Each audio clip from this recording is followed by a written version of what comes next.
Hello दोस्तों। अक्सर ऐसा कहा जाता है कि खाने को चबा चबा के खाना चाहिए, डायरेक्ट निगलना नहीं चाहिए। ये डाइजेशन के लिए अच्छा है, हमारी हेल्थ के लिए अच्छा है, लेकिन क्या क्या बेनिफिट्स हमें करता है, आज इस बारे में डिटेल में डिस्कशन करेंगे। क्योंकि ज्यादातर लोग ये जानते हैं और मानते हैं कि खाने को चबा के खाना चाहिए, जितना ज्यादा बार चबा के खाएंगे उतना आपके लिए ज्यादा हेल्दी है। कुछ लोग तो ऐसा कहते हैं कि हेल्दी के लिए एक खाने के कौर को 32 बार चबाना चाहिए, तो वो ज्यादा हेल्दी माना जाता है। अब ऑब्वियसली इसमें नंबर पर तो कोई रिसर्च नहीं हुई है, लेकिन ये है कि अगर आप खाने को बार बार अच्छी तरह से चबा करके खाते हैं तो बहुत सारे फायदे आपको मिलते हैं। ये फायदे क्या हैं और किस किस तरह से आपको मिलते हैं, ये सारी चीज़ों पर आज हम बात करेंगे ताकि ओवरऑल अवेयरनेस हो पाए और आप इस इंपॉर्टेंट प्रैक्टिस को फॉलो कर पाएं। टॉपिक पर जाने से पहले जो लोग हमारे चैनल पर नए हैं उन्हें रिक्वेस्ट करूँगा कि चैनल को सब्सक्राइब करें, वीडियोज़ को लाइक करें, शेयर करें, फॉलो करें, कमेंट करें, पूरा देखें। टॉपिक इंपॉर्टेंट है इसलिए एंड तक देखिएगा। चलिए शुरू करते हैं इंपॉर्टेंट वीडियो। सबसे पहले अगर आप खाने को चबा करके खाते हैं तो बड़े खाने के कौर या पार्टिकल जो भी आप खा रहे हैं उनके छोटे छोटे टुकड़े हो जाते हैं, जिसकी वजह से उसका सरफेस एरिया बढ़ जाता है और डाइजेस्टिव एंजाइम्स को उस पर असर करने के लिए ज़्यादा जगह मिलती है, जिसकी वजह से खाने पर एंजाइम्स जो खाने को पचाते हैं उनका डाइजेशन बेटर होगा। खाने को पाचन करना, अब्जॉर्प्शन करना और पेट में वो पच जाए, इंटेस्टाइन में वो अब्जॉर्ब हो जाए, इसके लिए आपको ज़्यादा सुविधा मिलती है यदि खाने को चबा के आप खाते हैं। यदि आप खाने को डायरेक्टली निकल लेते हैं तो वो सारा काम आपके पेट को करना पड़ता है, उसको छोटे छोटे टुकड़ों में तोड़ने का काम, एंजाइम का एक्शन भी नहीं होता, तो इंडाइजेशन की प्रॉब्लम बढ़ जाती है। इसलिए खाने को चबाने से आपका डाइजेशन बेटर होता है। इसके अलावा अब अगर खाने को चबा के खाते हैं तो चोकिंग होने का चांस कम हो जाता है। यदि आप खाने को चबा के खाते हैं और उसके कंपेरिजन में आप बड़े कौर को खाते हैं तो बड़े कौर से खाने के जब आपकी श्वास की नली में चला जाता है तो चोकिंग होने का चांस ज़्यादा होता है। सडनली आपकी श्वास बंद हो जाए, जान चली जाए, इसका चांस ज़्यादा होता है। छोटे छोटे पार्टिकल्स को चबा चबा के खाने से ये रिस्क काफ़ी कम हो जाता है। इसके अलावा जब आप खाते हैं और मुंह में खाने को चबाते हैं तो मुंह में एंजाइम्स बनते हैं और खासकर जो सलाइवा बनता है उसमें एक सलाइवरी अमाइलेज करके एंजाइम होता है जो कि मुंह में ही कार्बोहाइड्रेट्स को तोड़ना चालू कर देता है, जिसकी वजह से जब वो खाना पेट में जाता है तो पेट में अमाइलेज एंजाइम को ऐड करने में ज़्यादा सुविधा मिलती है और डाइजेशन करना खासकर कार्बोहाइड्रेट्स को ज़्यादा ईजी हो जाता है। तो कार्बोहाइड्रेट यदि आप खासकर खा रहे हो तो चबा करके खाएंगे तो ज़्यादा बेनिफिट है, जिससे आपका ओवरऑल उसका डाइजेशन और अमाइलेज एंजाइम जो उसको तोड़ता है उसका एक्शन बेटर हो जाएगा।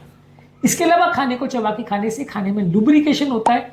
ये सलाइवा जो आपके मुंह में खाने के साथ मिल जाता है वो एक लुब्रिकेंट या एक ऑयल जैसा काम करता है जो खाने को नीचे तक लेके जाता है और खाना कहीं फंसता नहीं, अटकता नहीं है और आपकी जो ईसोफेगस है वो प्रोटेक्टेड रहती है, उसकी इनर लाइनिंग में डैमेज नहीं होता।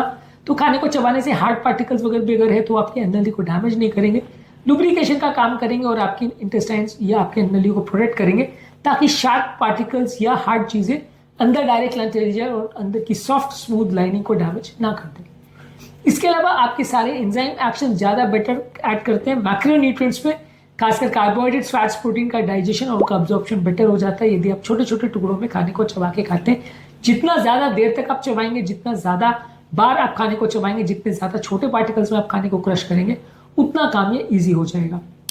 इसके अलावा खाने में जो न्यूट्रिएंट्स की अवेलेबिलिटी है वो भी बेटर हो जाती है। जो विटामिन, मिनरल्स और इसेंशियल न्यूट्रिएंट्स हैं जो पेट के अंदर जाने चाहिए वो मच बेटर होते हैं यदि आप खाने को चबा के खाते हैं एज कम्पेयर अगर दूसरा व्यक्ति है जो खाने को चबा के नहीं खाता है तो ये न्यूट्रिएंट्स की अवेलेबिलिटी कंपैरेटिवली कम अच्छी होती है और उसको इंडाइजेशन रिलेटेड प्रॉब्लम्स या खाना का प्रॉपर अब्जॉर्प्शन ना हो, ऐसे प्रॉब्लम्स हो सकते हैं।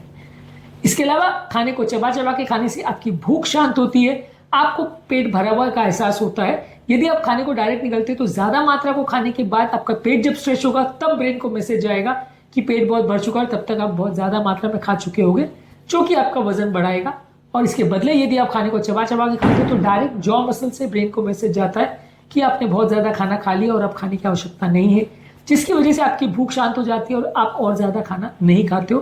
तो ये भी आपके वजन को कम करने में मदद करता है। इसके अलावा खाने को बार बार चबाने से कुछ हार्मोनल सिग्नल्स भी डायरेक्टली ब्रेन को चले जाते हैं जो कि ब्रेन को मैसेज देते हैं कि भूख शांत हो गई और ये हार्मोन्स भी अपने आप एक्टिवेट हो जाते हैं। तो हार्मोनल मैसेजिंग सिस्टम भी ज़्यादा बेटर एक्टिवेट होगा यदि आप खाने को चबा के खाते हैं तो।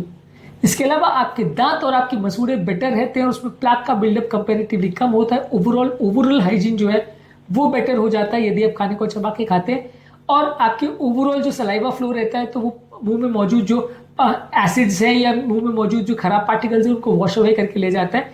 यदि आप खाने को डायरेक्ट निगलते हैं तो सलाइवा को ऐड करने को टाइम नहीं मिलता और मुंह में पार्टिकल फंसने का चांस ज़्यादा रहता है, जिसकी वजह से आपके दांतों में और दांतों की बीच की सतह में प्लाक जम जाता है जिसमें इन्फेक्शन होने का चांस होता है और मुंह में स्मेल आने का प्रॉब्लम, इन्फेक्शन होने का प्रॉब्लम ज़्यादा बढ़ जाता है, खाने को चबाने से ये इन्फेक्शन इन्फ्लेमेशन का चांस मुंह के अंदर जो होता है वो कुछ हद तक कम हो जाता है।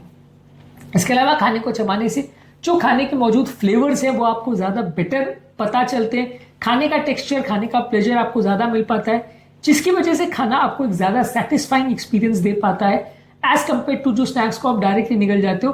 आप कोई भी अगर खाद्य पदार्थ को खा रहे हो और उसको प्रॉपरली एंजॉय करके खा रहे हो तो ब्रेन को एक अलग तरह की खुशी मिलती है, जिसकी वजह से आप और ज़्यादा खाने के लिए आतुर नहीं होते हो और ओवरऑल आपका एपेटाइट कंपेरेटिवली सप्रेस रहता है। यदि आप चबा के नहीं खाते तो ज़्यादा चांस है कि आप बार बार स्नैक्स खाओगे, बार बार चीज़ों को खाओगे, जिसकी वजह से आपका वजन बढ़ेगा। माइंडफुल ईटिंग का भी कॉन्सेप्ट यही है कि आप खाने को एंजॉय करो, उसके टेस्ट को, उसके टेक्सचर को, उसके स्मेल को, जिससे ओवरऑल आपका खाने में एंजॉयमेंट बेटर होगा और आपका ओवरऑल फूड चॉइसेस भी बेटर होंगे। तो ये सारी चीज़ों के लिए भी खाने को चबाना ज़रूरी है।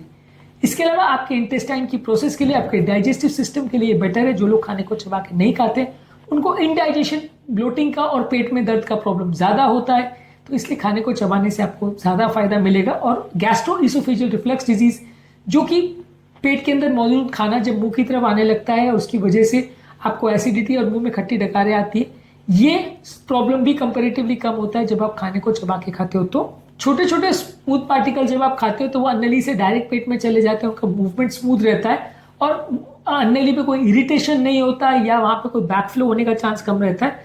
तो कंपेरेटिवली आपको गैस्ट्रोइसोफेजियल रिफ्लक्स डिसीज, पेट में दर्द, इंडाइजेशन या पेट की इस तरह की सारी बीमारियां होने का चांस भी कम रहता है यदि आप खाने को चबा करके खाते हैं। तो आज के टॉपिक में हमने बात करी कि यदि आप खाने को चबा करके खाते हैं तो क्या क्या तरीके के आपको इससे फायदे मिल सकते हैं और क्या कारण है जिसके लिए रिकमेंड किया जाता है कि खाने को चबा के खाना चाहिए। ये कहा तो हमेशा जाता है, ज़्यादातर लोग जानते हैं, मानते नहीं है क्योंकि उनको पता नहीं होता कि इसका इतना ज़्यादा रोल है चबाने का, और ज़्यादातर हड़बड़ाहट में हम अक्सर खाने को निगल के बहुत जल्दी जल्दी खाने का प्रयास करते हैं, चूँकि हमारे स्वास्थ्य को अलग अलग तरह से नुकसान पहुँचाता है।